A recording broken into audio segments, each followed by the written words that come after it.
They have all the land in the world. Oh, yeah. They are choosing purposefully to destroy absolute beauty. It's one of the few things Universal can't compete with them on, right? Because Universal can't compete with the nostalgia of Walt. They can't compete with that. And the size of Rivers of America and Tom Sawyer Island, Magic Kingdom has all the area they need to expand and do all the stuff they're already going to do. But they purposefully chose to destroy the stuff that makes them special to do it. And that, it's going to be one of the worst decisions they've made as a company.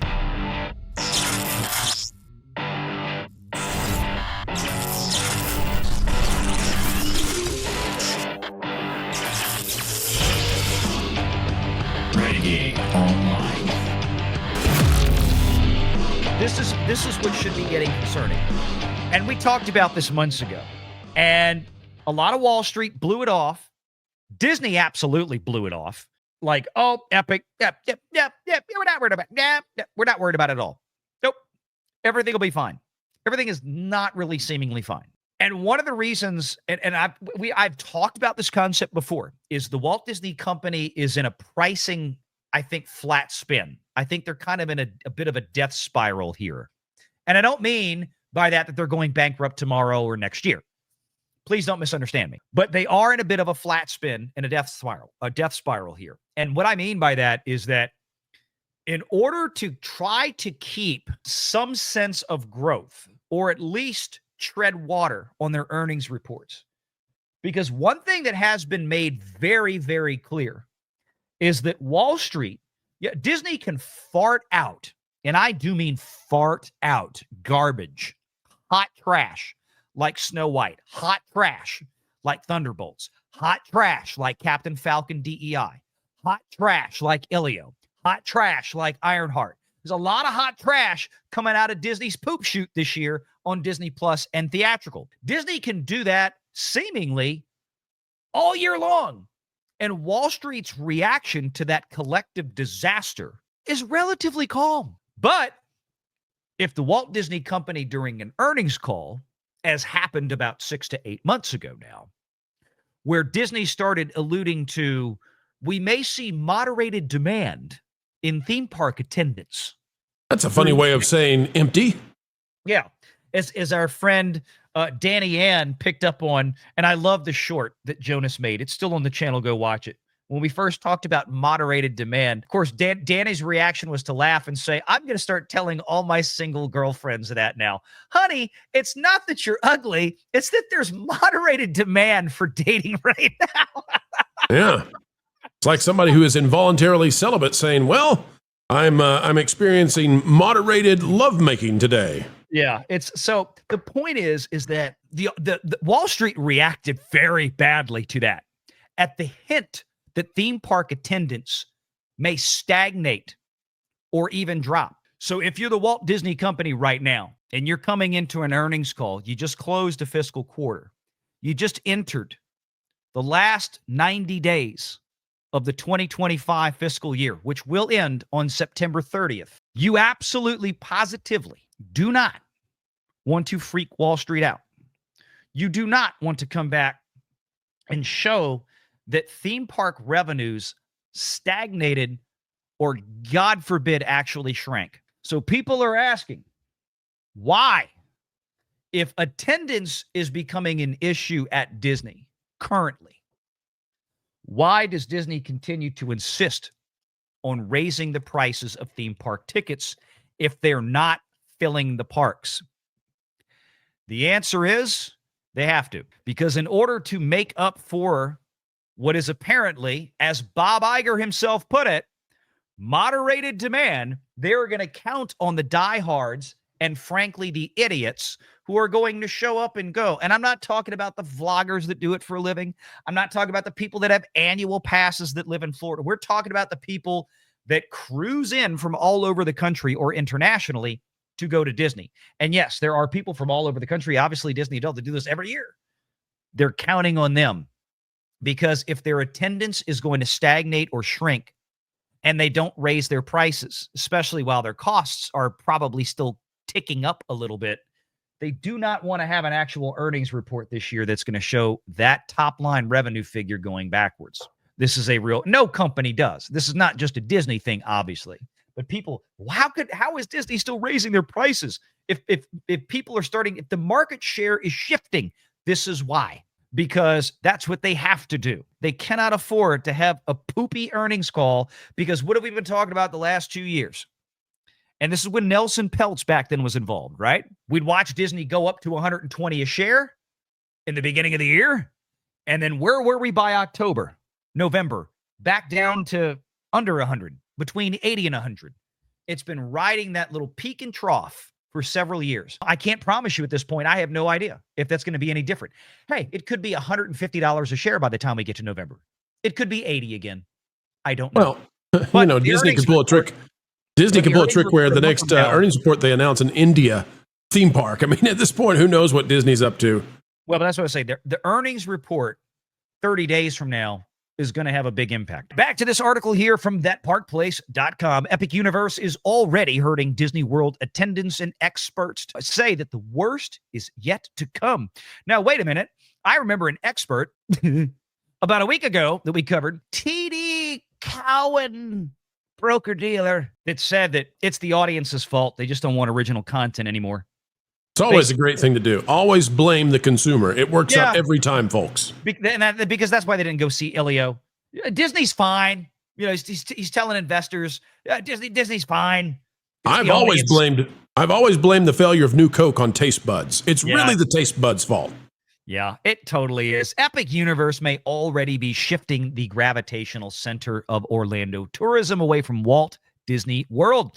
With billions of dollars on the line and attendance projections raising eyebrows, experts believe Universal Orlando's resort's massive new park is triggering a long-term attendance crisis for the Mouse House, and numbers support that view. Now, one of the things, and I'll break in here, that I haven't mentioned yet that we talked about months ago as well, was the fact that one of the things, it's not like we thought that Disney was suddenly going to shed tens of billions of attendees per year to Epic. But what I did tell you definitively was almost absolutely positively going to happen with the opening of Epic Universe, almost mathematically impossible it wouldn't, was that there was going to be a relatively meteoric shift in the overall market share of theme park goers in Orlando, Florida.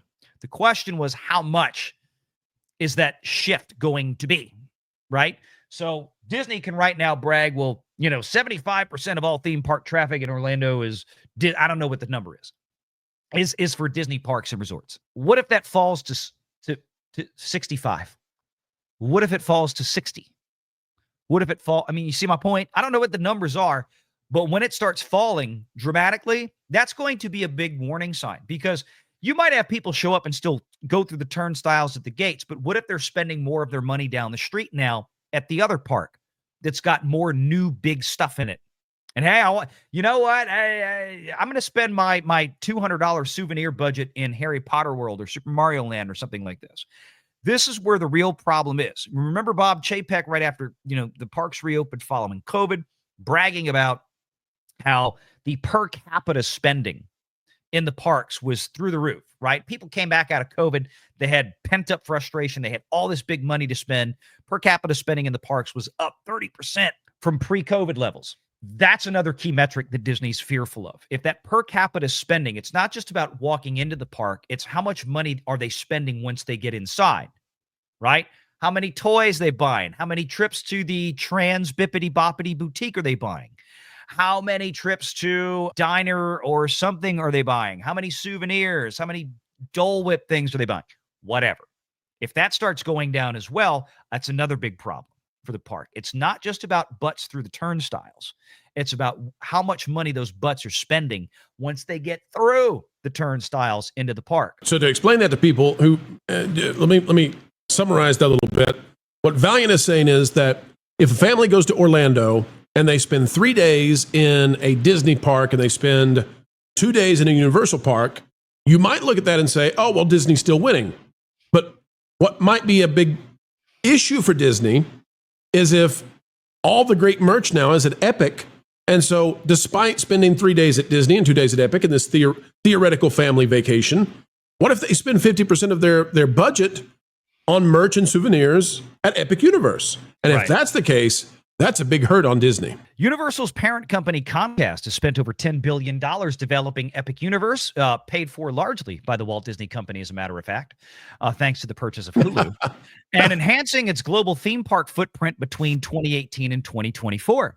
Epic Universe alone, with its 5 immersive themed lands, including Celestial Park, Dark Universe, Super Nintendo World, Wizarding World of Harry Potter, and How to Train Your Dragon Isle of Berk, is expected to increase Universal's annual attendance by 10 million guests, a stunning 50% boost from current levels, just by adding massive capacity. Now compare that to Disney.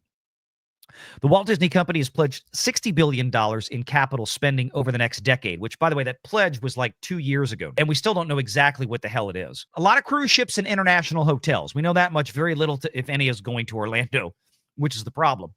But as for now, none of that staggering investment appears to be driving substantial near-term growth in Orlando. In fact, Disney World attendance is projected to remain flat. Uh-oh. What was I saying before? What I've been saying for over a year, or whenever it was bought, well, I guess about a year ago now. I think it was October, November. I think it was the November earnings call of last year, now that I'm thinking about it, is when Iger made the moderated demand statement, right? Since then, I'm like, this is it. I said, if this happens, if this is what it turns out to be, this is where people are going to be pants pooping about plateauing attendance. So what do you have to do if attendance is plateauing? Your fixed costs are still there.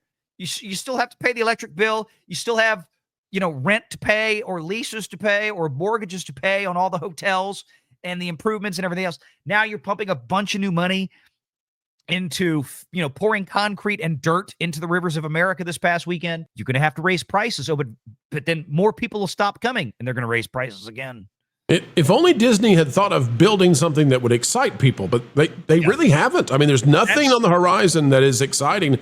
And by the way, you see that it says Disney World is projected to have attendance flat between 2024 and 2026. Well, what that is that is a projection of about 18 months because, of course, we're halfway through 2025. And it's saying there that 2024, which was a down year for Disney, and everybody admitted it, but 2025 has been worse, that we're not going to get a lift off of that, according to the latest research. According to the latest studies, 2026 is not going to go up. At best, it's going to remain flat.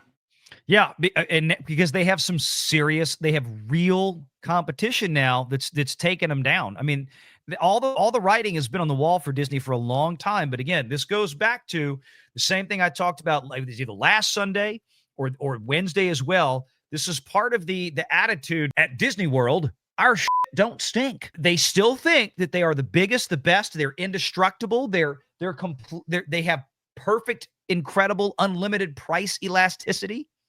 And they've gotten lazy.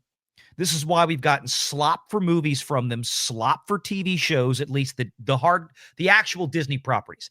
I'm not talking about the Hulu stuff that they bought from Fox, and they left the Fox people alone over there and do their stuff to keep Hulu viable, right? I'm talking about the slop people that are actually at Disney making Disney slop. They've gotten lazy. The parks have gotten lazy out there, and it's finally catching up to them, right? This is where it gets problematic for them. So you look down here, according to a May research note from our buddies over at MoffettNathanson. And you hear us citing them all the time, especially during the earnings call, because Greg Moffett over at MoffettNathanson, I think, is usually the one on the call, and he covers the Disney side of things. And he's one of those guys that usually asks as good a question as you're usually going to get on a public phone call with Bob Iger. But he says, according to a May research note, Epic Universe alone is projected to bring in 5.2 million guests in 2025 and climb to 9.2 million in 2026. I'm thinking that number is going to be a little bit light. And I'm going to tell you why. Even Comcast, I think, suggested that they were expecting somewhere around 10 million guests to go through Epic Universe in the first 12 months it was open. So from May to May, right? At least that's almost verbatim what we got on the most recent Comcast earnings call. And that number might be lowballed. And I thought that number might be lowballed. I think Craig Moffett over there it may be a little lowballing too. But I understand he's trying to be more conservative. I wouldn't be surprised if that number is maybe 11, maybe 12 over the course of the entirety of 2026. Because you got to remember, 5.2 million guests in 2025. The park didn't open on Jan 1. The park opened on Memorial Day weekend, like 6 weeks ago. Not even quite 6 weeks. I guess right at 6 weeks ago. It's probably already had at least 1 million guests go through that door. It would not surprise me. Universal's other Orlando parks, Studios and Islands and Volcano Bay, are expected to bring in 18.9 million guests in 2025 and 18.4 in 2026. So you look at this, you're going, oh my God, they're losing attendance in 26. Well, it's because some of those people are going to shift over to go see the new park. And the new park, you got to remember, it's like Epcot and Magic Kingdom. They're not physically next to each other. They're not connected like Islands and Studios are. Epic is 10 minutes down the street. It's a totally different spot. So there's going to be people that will shift over to the new parks, but the overall attendance, obviously, we're going to go from roughly 20 million a year visiting Universal Studios to closer to 30 million a year visiting Universal Studios. That is a big market share shift from Disney to Universal. Again, they're not sucking 10 million attendees away from Disney per se, but the market share, the number of people that walk into a park in Orlando, that is a big shift in Universal's favor. The total attendance... Yeah, go ahead. I was going to say real quick, too, the thing is, Moffett-Nathanson, I think, is also maybe lowballing Epic Universe. Yeah, and I think that's because they're going along with what Universal has said, that they're going to keep the capacity artificially lower. I'm thinking by the latter half of 2026 that Universal may just open the doors and say, listen, we're not going to keep this capacity low. They've been doing that to make sure that park operations and that they have positive experiences, because it's tough to open a brand new park, especially at this size and scale. But by the halfway point of 2026, they may really ramp this thing up. And if that happens, you can actually see Epic gain, I think, about 33% more than what they're declaring. And if we do that, Epic rises in probably the top 5 theme parks in the world in attendance, and could be at the cusp of number 3. Yeah, I mean, and this is what you're looking at here, the totality of the forward-looking projections here from Craig Moffett over at Moffett-Nathanson. This is his chart. 19.4 million 2024, estimated 18.9 25. And this is the Universal parks. And then 18.4, 18.9. So they're seeing relatively flat, suggesting flat attendance here too. But these red markers here, this is where Epic comes in, boost to 9.5 to 10.2 to 10.7. Everything down here at the bottom is a Disney park. So you can see here, they're going from 54 to 57. Not a huge jump, but when I need to explain that too. I need to explain that, Valliant, because they've got this, they have it correct through 2027. I do think it's at best flat, may actually decline. But 2028, what they're estimating there, they're saying that because Disney will open some of these expansions, like at Hollywood Studios and Magic Kingdom, they're thinking by 2028 and Animal Kingdom that some of those expansions will open and that will drive additional attendance because people will be excited about it. And I don't suspect outside of Animal Kingdom that that's going to happen, because I don't think people are excited about the Monsters thing. I don't think people are excited about the Cars ride at all. In fact, I think that's a net negative for Disney. Yeah. The only thing that might give them some bump is Animal Kingdom's Encanto area. But I mean, it's Animal Kingdom. In terms of attendance, it's not the worst park there is by far. The Animal Kingdom is the absolute shittiest park that Disney has. So the thing here is the attendance bump they're expecting is based on what I believe to be a false premise. Now, if Disney doesn't pick up that slack in 2028, where do those families go?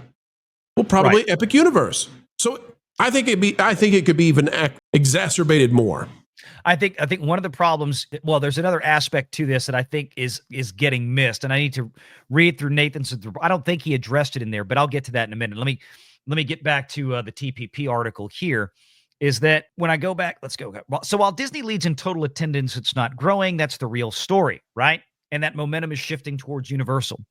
Analysts expect Universal's other parks in Orlando to see only a modest decline in attendance. The attendance is having a tiny little decline, like 500,000 out of almost 20 million, but it's adding nearly 10 million in the new park per year. So that is a huge net gain, right? That is a 50% increase, whereas Disney is stagnant, maybe according to Nathanson's own report, maybe seeing a 5% increase in attendance between now and 2028, maybe 8%.